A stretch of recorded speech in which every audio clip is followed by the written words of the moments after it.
let's talk about what this post-election period now means for your portfolio, how you should be thinking about your personal investments. We're joined by Chris Manske. He's a certified financial planner and author of the book, The Prepared Investor. And this discussion is part of our Financial Advisors Corner presented by PIMCO. So, Chris, has anything changed substantially for individual investors after this election? Is there anything they need to be keeping in mind in terms of either the markets or perhaps the tax picture, given that it looks like we've got a President-elect Joe Biden, and as we try to sort of game out what his administration could do?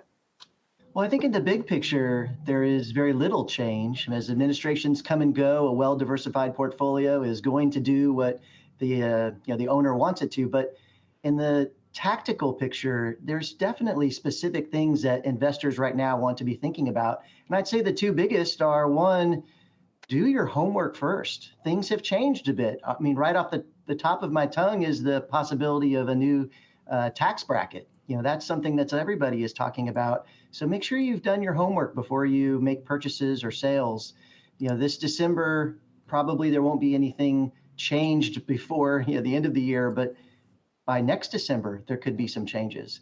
And then the second would be know the difference between what's happened and what still is to come. It gets really exciting to talk about getting a company like Pfizer in your portfolio after it has already jumped and everybody was excited about it. So be aware of what has already occurred and what is still to come. And, Chris, you talked about doing your homework there, and maybe it's just that we're all too steeped in the world of business media where it seems like there's an endless amount of financial content out there. But I guess with clients you talk to, does it seem like folks are more informed in general these days, that the information that's out there is allowing the current or new generation of investors to have an understanding of kind of the basics here before they even come to a meeting with you? Well, I think it's a two-edged sword. There's the joy of all the information at your fingertips. You can do a quick Google search. There's even people getting financial advice from TikTok these days.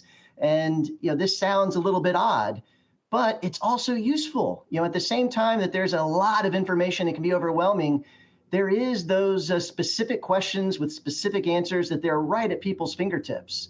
And what's nice is the internet really is a leveling tool that you can use to your advantage.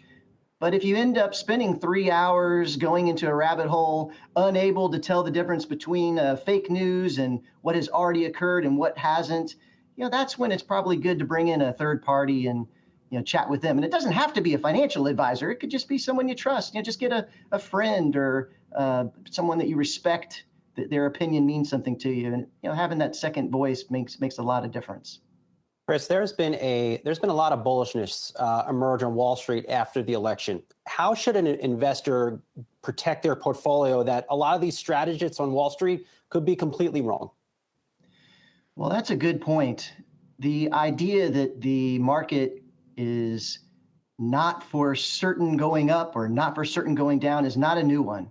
So that preparation that people need to make, it's not specific to this moment. It's just be prepared. In fact, I think that this is a lot like somebody who puts a spare tire on their car and they practice changing their tire.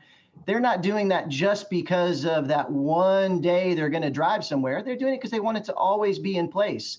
And it's the same with portfolio preparation.